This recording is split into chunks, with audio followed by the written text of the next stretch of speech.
Hi, Big V here. Today we're talking teams, and we're going to talk about why realtors fail.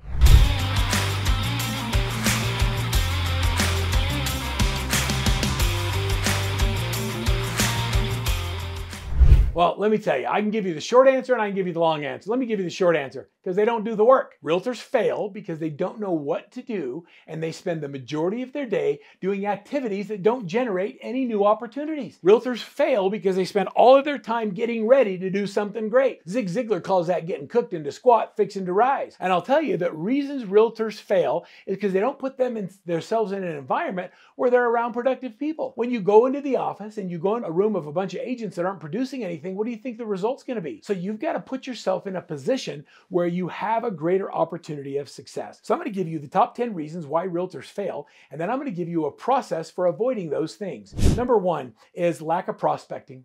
There's only three things realtors do. They prospect, they list or show houses, then they negotiate contracts. So that means if you're not listing and negotiating contracts, you should be prospecting. How much of your day, and I want you to just answer me. Go right here on the bottom and just answer me. How many hours a day do you spend looking for new business? It should be 8 hours a day, because if you're not with a client, that's all you should be doing is looking for new business. The next is poor time management. We get busy doing things that don't matter. We spend time watching videos, doing social media, walking around the office, wishing somebody would call. Have you heard about wish marketing? It doesn't flippin' work. So if you want to make money in real estate, you got to actually do the work. Inadequate time management means that you're doing wish marketing. Focus on dollar productive activities. Number three is you don't follow up. We just did a recent survey with a company out of Atlanta where we surveyed the last 30 days of leads. The average response time was more than 24 hours, and only 50% of the leads even got followed up with. And so you got to follow up with your leads. Number four is, look, you don't know what to do. And that's not your fault. It's your broker or your team leader's fault for not providing you with the training you need to be excellent in the business. I think that oftentimes realtors sabotage their own success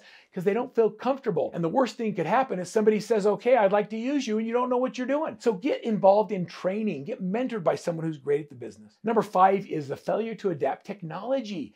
Technology is the great equalizer. Artificial intelligence and using tools and technology levels the playing field and gives you the ability to be excellent faster. Number six is they don't have a plan. You've heard it said that for a ship bound for no harbor, no wind is favorable. If you don't know where you want to go, all the training in the world's not going to help you get there. You got to be clear on where you want to go and have a clearly defined plan. You need to think about how you're building your personal brand. What are you doing that keeps you in the front of mind of the people that you're working with and that separates you as an excellent realtor? It's not okay anymore just to be a realtor. You have to be excellent. And the communication and the way that you talk to people absolutely matters. Another big reason why realtors fail, and I want you to think about this, is because it's hard. They have low resilience. They don't have the staying power. They don't have enough financial resource. They don't have enough fortitude. They don't have enough guts to persist until they succeed. Og Mandino says, I was not born in this world in defeat, nor does failure course through my veins. I love that when he says, I will persist until I succeed. And he says it over and over and over again. Do you have the resilience to be excellent in real estate? Number nine is they get into difficult situations with agents that know what they're doing and they don't know how to negotiate. So poor negotiation skills.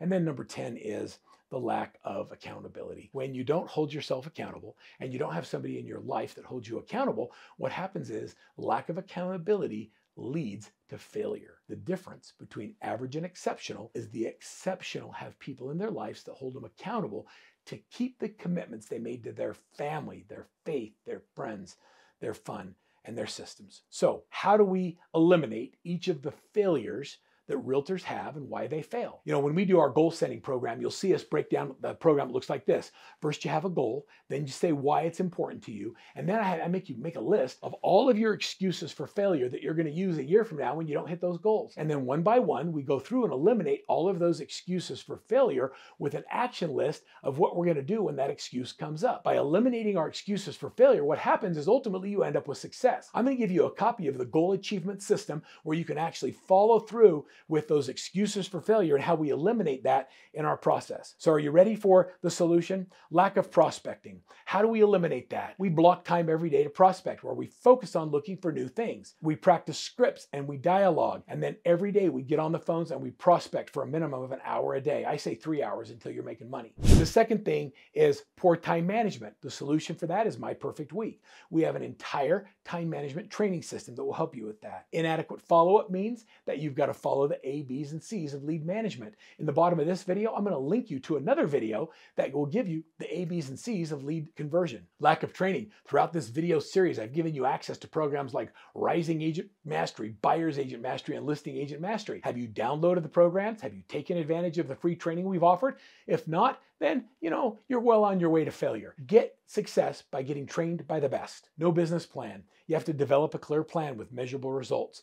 Agents who know where they're going and they've broken it down into their 4 pillars of income are much more likely to succeed than those who never write it down at all. Did you know that you're 78% more likely to achieve all of your goals simply if you write them down, even if you never look at it again? Now, I made that stat up, but it sounds pretty impressive. So write your goals down and just do the work. Number 7 is neglect personal branding. So invest time and resources into building your brand. Build a strong relationship. We have some personal branding techniques and marketing things that are included with all of our coaching solutions. And then low resilience. So low resilience can be overcome with a positive mindset and by surrounding yourself with other people that are focused on the same goals. When you're in a room with people that want to prospect every day, it makes it easy to prospect every day. When you have low resilience because you're around a bunch of people who are lazy, like look around, who are your friends, who are you hanging out with? Are they time-sucking, energy-sucking vampires, or are they prospecting animals that want to do something different and change their stars and create new opportunities for their family and for their life? In negotiation, when you get into Buyer Agent Mastery and Listing Agent Mastery, there's tools and tips and training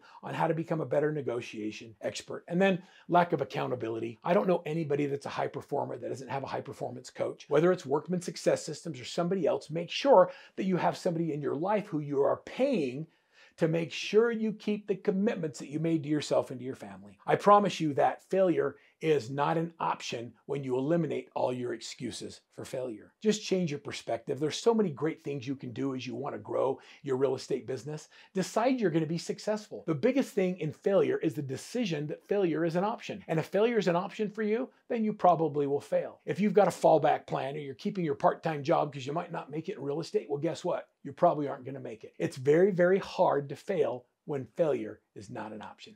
So eliminate your excuses for failure. Go through and download the top 10 reasons people fail, and one by one, let's go through and eliminate each of them together. Now's a good time to select, hey, put me in, coach. I need a coach. Do a coaching consultation, and let's help you as you generate and eliminate all your excuses for failure. Success is neither magical or mysterious. The difference between success and failure is the people who are successful put in the work that the failure is unwilling to do.